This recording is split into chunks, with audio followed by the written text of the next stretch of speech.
4 Monks ने 2 सप्ताह तक बिना कुछ बोले चुपचाप ध्यान करने का निश्चय किया।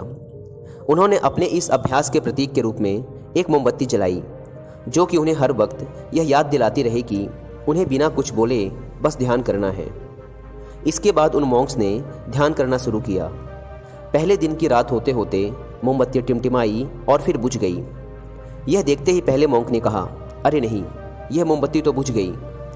दूसरे मॉन्क ने कहा, हमें बात नहीं करनी चाहिए, हमने कुछ भी ना बोलने की कसम खाई थी। तीसरे मॉन्क ने कहा, तुम दोनों को बोलने की क्या ज़रूरत थी। चौथा मॉन्क हंसा और बोला, हा हा हा, मैं अकेला हूँ जिसने बात नहीं की। दोस्तों, उन सभी के बोलने के अपने अलग अलग कारण थे, लेकिन चारों में से प्रत्येक ने बिना कुछ सोचे तुरंत ही अपने विचार रख दिए। उनमें से किसी ने भी स्थिति को सुधारने का प्रयास नहीं किया। उसी आश्रम में उन चारों के अलावा एक बूढ़ा बुद्धिमान मॉन्क भी था। वह बिना कुछ बोले और उनकी तरफ ध्यान दिए बिना ही चुपचाप ध्यान करता रहा।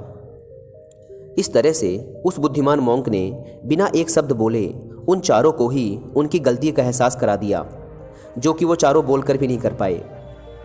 बिना सोचे समझे और ज़रूरत से अधिक बोलने पर हमें खुद ही लोगों के सामने शर्मिंदा होना पड़ता है। एक समझदार व्यक्ति कभी भी बिना मांगे किसी को सलाह नहीं देता, क्योंकि वह जानता है कि बिना मांगे दी गई सलाह का कोई मतलब नहीं होता और ना ही सामने वाला उस सलाह को मानता है। लेकिन आजकल लोगों ने अपनी प्रॉब्लम बताई नहीं कि हम उन्हें सॉल्यूशन देना शुरू कर देते हैं, जबकि 99% केसेस में जब लोग हमसे अपनी प्रॉब्लम शेयर कर रहे होते हैं तो वो हमसे कोई सॉल्यूशन नहीं सुनना चाहते, बल्कि वो तो सिर्फ ये चाहते हैं कि हम उनकी बातों को ध्यान से सुन लें, और इससे उन्हें कुछ समय के लिए शांति महसूस होती है। क्योंकि हम उन्हें जो सलाह देंगे ये उन्हें भी पता है। हर इंसान को पता होता है कि क्या सही है और क्या गलत है। इसलिए जब अगली बार हमसे कोई अपनी प्रॉब्लम शेयर करे तो हम बस उसकी बातों को ध्यान से सुने, उसे सलाह देना ना शुरू कर दें जब तक कि उसने मांगी ना हो। क्योंकि सामने वाला इंसान बस हमसे इतना ही चाहता है कि हम उसकी बातों को ध्यान से सुने और समझें। ये बात तो आप लोगों ने भी सुनी होगी, हम जितना कम बोलते हैं उतने ही समझदार होते जाते हैं, और इसका उल्टा भी उतना ही सही है।